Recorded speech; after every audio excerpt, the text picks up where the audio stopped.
الله وقولوا قولا سديدا يصلح لكم أعمالكم ويغفر لكم ذنوبكم فمن يطع الله ورسوله فقد فاز فوزا عظيما إنا عرضنا الأمانة على السماوات والأرض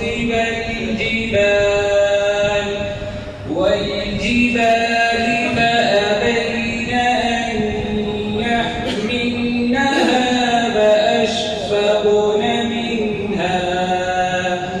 وأشفقن منها فحملها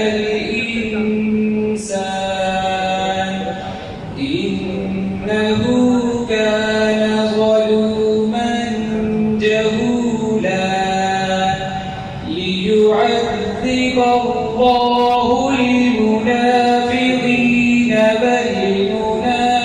والمنافقات والمشركين والمشركات ويتوب الله على المؤمنين